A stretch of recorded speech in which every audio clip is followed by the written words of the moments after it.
ಸಿರವಾರ ತಾಲೂಕಿನ ಉಕ್ರಾಣಿ ಗ್ರಾಮದಲ್ಲಿ ಬಯಲು ಶೌಚಾಲಯಕ್ಕೆ ತೆರಳಿದ್ದ ಯುವತಿಯ ಅಶ್ವಿನಿ ಮೇಲೆ ಅತ್ಯಾಚಾರ ಎಸಗಿ ಕೊಲೆ ಮಾಡಿ ಬಾವಿಗೆ ಎಸೆಯಲಾಗಿದೆ. ಸಂತ್ರಸ್ತೆಯ ಮನೆಯಲ್ಲಿ ಶೌಚಾಲಯದ ವ್ಯವಸ್ಥೆ ಇದ್ದಿದ್ದರೆ ಈ ದುರಂತ ನಡೆಯುತ್ತಿರಲಿಲ್ಲ. ಬಯಲು ಶೌಚಾಲಯಕ್ಕೆ ತೆರಳಿದಾಗ ಈ ಕೃತ್ಯ ನಡೆದಿದೆ ಎಂದು ಮಾಜಿ ಶಾಸಕ ಗಂಗಾಧರ ನಾಯಕ ಅಸಮಾಧಾನ ವ್ಯಕ್ತಪಡಿಸಿದ್ದಾರೆ. ಘಟನೆಯನ್ನ ಖಂಡಿಸಿ ಅವರ ಕುಟುಂಬಕ್ಕೆ ಸಾಂತ್ವನ ಹೇಳಿ ಧೈರ್ಯ ತುಂಬಿದರು.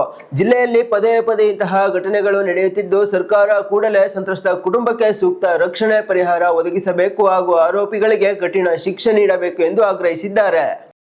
ಮಾನವ ಘಟಕ ಮತ್ತು ಸಿಲ್ವಾರ ಘಟಕದ ಎಲ್ಲ ಮುಖಂಡರೆಲ್ಲರೂ ಈ ಗ್ರಾಮದ ಭೇಟಿ ಕೊಡೋಕ್ಕೆ ಕಾರಣ ಅಶ್ವಿನಿ ಎಂಬ ಹುಡುಗಿಯ ಮೇಲೆ ಅತ್ಯಾಚಾರವೆಸಿ ಸುಮಾರು 3-4 ದಿನ ಆಯಿತು.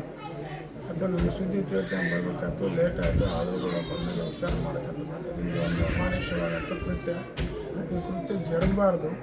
ಈ ಕೃತ್ಯ ಜರಿದವ್ರನ್ನ ಯಾವುದೇ ಕಾರಣಕ್ಕೆ ಸರ್ಕಾರ ಬಿಡಬಾರ್ದು. ಇದು ಬಹಳ ಘೋರವಾದ ಅನ್ಯಾಯ.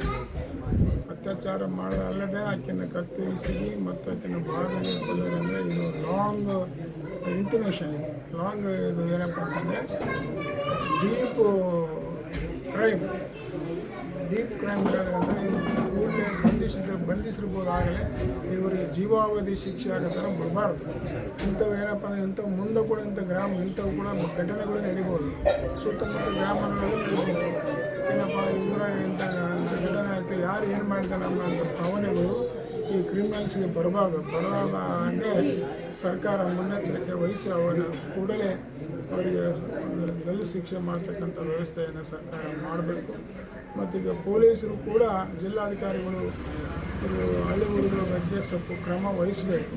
ಹಾಗಾಗಿ ಪೊಲೀಸ್ ವ್ಯಾನ್ಗಳು ಅಲ್ಲೆಲ್ಲಿ ಯಾವ ಗುಂಡಗಳಿದ್ದಾರೆ, ಕ್ರಮಗಳಿದ್ದಾರೆ, ಅವ್ರ ಬಗ್ಗೆ ಇಂಟಿಮೇಷನ್ ತಗೊಂಡು ಅವ್ರ ಫೋನ್ ನಂಬರ್ಗಳು ತಗೊಂಡು ಅವಾಗ ಅವ್ರನ್ನ ಪರೀಕ್ಷೆ ಮಾಡಿ ಅವ್ರನ್ನ ಕರೆಸ್ತಕ್ಕಂಥ ಕೆಲಸ ಮಾಡಬೇಕು. ಯಾಕಂದರೆ ಒಂದು ಸಲ ಗುಂಡಾಗಿರಿ ಬೆಳೀತೆ ಅಂದರೆ ಅದನ್ನು ಕಂಟ್ರೋಲ್ ಮಾಡೋಕ್ಕಾಗಲ್ಲ. ಈಗಲಿಂದ ನಾವು ಗುಂಡಗಳನ್ನ ಏನಪ್ಪ ಅಂತಂದರೆ ಕಂಟ್ರೋಲ್ ಮಾಡಬೇಕು. ಈಗಾಗಲೇ ಮಾನವಿಯಲ್ಲಿ ಸುಮಾರು ರಾತ್ರಿ 2 ಗಂಟೆವರೆಗೆ ಯುವಕರು ಅಡ್ಡಾಡ್ತಾರೆ. ಎಲ್ಲಿ ಬೇಕಲ್ಲಿ ಡಾಬಾಗಳಲ್ಲಿ ಕುಡಿತಾರೆ, ಕುಣಿಯಾಡ್ತಾರೆ, ಕುಪ್ಪಳಿಸ್ತಾರೆ. ರಾತ್ರಿ ಯಾರು ಎಲ್ಲೆಲ್ಲ ಹಳ್ಳಿ ಊರು ಬಸ್ಸಿಗೆ ಹೋಗ್ಬೇಕಾಗ್ತದೆ, ಬಸ್ ತಪ್ಪಿಸಿರ್ತವೆ. ಗ್ರಾಮಗಳು ಹುಡುಕಾಟ ಅಂತರ ಮೇಲೆ ಅತ್ಯಾಚಾರ ಮಾಡ್ತಕ್ಕಂಥ ಕ್ರಮಗಳು ನಡೀತವೆ. ಹೀಗಾಗಿ ಸರ್ಕಾರ ಇದ್ರ ಬಗ್ಗೆ ಬಹಳ ಕೂಡಲೇ ತೀಕ್ಷ್ಣವಾದಂಥ ಒಂದು ಆ್ಯಕ್ಷನ್ ಮಾಡಬೇಕು. ಇಲ್ಲಾಂದರೆ ಜನಸಾಮಾನ್ಯರು ಮತ್ತು ಸ್ತ್ರೀಯರು ಓಡಾಡ್ತಕ್ಕಂಥ ಆಗಲ್ಲ. ಇದು ಫ್ರೀಡಮ್ಮೇ ಇಲ್ದಂಗೆ ಆಗ್ತದೆ. ಭಾರತ ದೇಶದಲ್ಲಿ ಭಾರತ ಮಾತೆ, ಆ ಹೆಣ್ಮಕ್ಳು ಅಂದರೆ ಮಾತೆ, ತಾಯಿ ಇದ್ದಂಗೆ. ತಾಯಿಗೆ ಇಂಥ ಘೋರ ಅನ್ಯಾಯಗಳಾದಾಗ ಇನ್ನು ಜನಸಾಮಾನ್ಯರ ಪರಿಸ್ಥಿತಿಗಳಲ್ಲಿ ಏನು ಇಂಥವೆಲ್ಲ ಸರ್ಕಾರ ಕೂಡಲೇ ಆ್ಯಕ್ಷನ್ ಮಾಡೋದಂತೇಳಿ ಸರ್ಕಾರವನ್ನು ಆಗ್ರಹಿಸ್ತೀವಿ.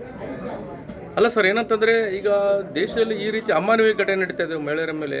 ಮಹಿಳೆಯರು ಸ್ವತಂತ್ರವಾಗಿ ತಿರುಗಬೇಕಂತ ಹೇಳ್ತಾ ಇದ್ದಾರೆ. ಗಾಂಧೀಜಿ ಕಲ್ಪನೆ ಆಗಿತ್ತು ಸರ್. ಈಗ 12 ಗಂಟೆಯಲ್ಲಿ ಮಧ್ಯರಾತ್ರಿಯಲ್ಲಿ ಮಹಿಳೆಯ